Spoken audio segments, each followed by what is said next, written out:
Good afternoon. I hope you're all well and peaceful. Yes, I'm going to continue beginning the book of Job, the prologue, from verse 1 to, I think it's verse 21.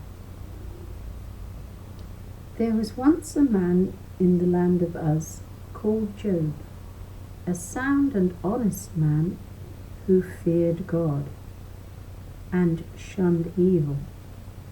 7 sons and 3 daughters were born to him, and he owned 7,000 sheep, 3,000 camels, 500 yoke of oxen, and 500 she-donkeys, and many servants besides.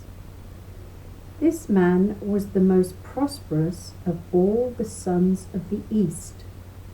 It was the custom of his sons to hold banquets in one another's houses in turn, and to invite their 3 sisters to eat and drink with them. Once each series of banquets was over, Job would send for them to come and be purified, and at dawn on the following day he would make a burnt offering for each of them. Perhaps Job would say, "My sons have sinned, and in their heart blasphemed." So that was what Job used to do each time. One day, when the sons of God came to attend on Yahweh, among them came Satan. So Yahweh said to Satan, "Where have you been?" "Prowling about on earth," he answered, "roaming around there." So Yahweh asked him, "Did you pay any attention to my servant Job? There is no one like him on the earth, a sound and honest man, who fears God and shuns evil." "Yes," Satan said, "but Job is not God-fearing for nothing, is he? Have you not put a wall round him and his house and all his domain? You've blessed all he undertakes, and his flocks throng the countryside. But stretch out your hand and lay a finger on his possessions, then I warrant you he will curse you to your face." "Very well," Yahweh said to Satan, "all he has is in your power, but keep your hands off his person." So Satan left the presence of Yahweh. On the day when Job's sons and daughters were eating and drinking in their eldest brother's house, a messenger came to Job.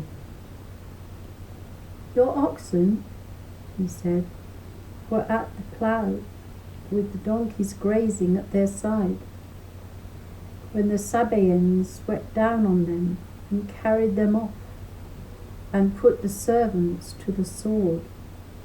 I alone have escaped to tell you." He had not finished speaking when another messenger arrived. "The fire of God," he said, "has fallen from heaven and burnt the sheep and shepherds to ashes. I alone have escaped to tell you." He had not finished speaking when another messenger arrived. "The Chaldeans," he said, "3 bands of them have raided the camels and made off with them and put the servants to the sword. I alone have escaped to tell you." He had not finished speaking when another messenger arrived.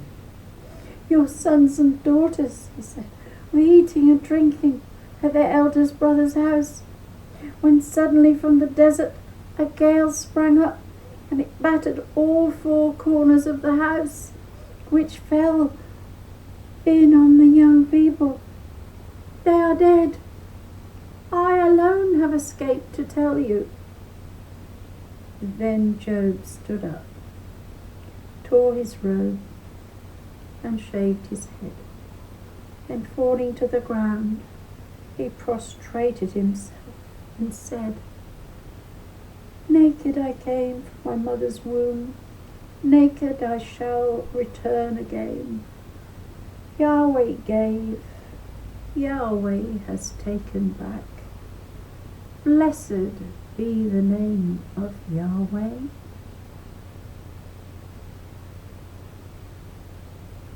The word of the Lord.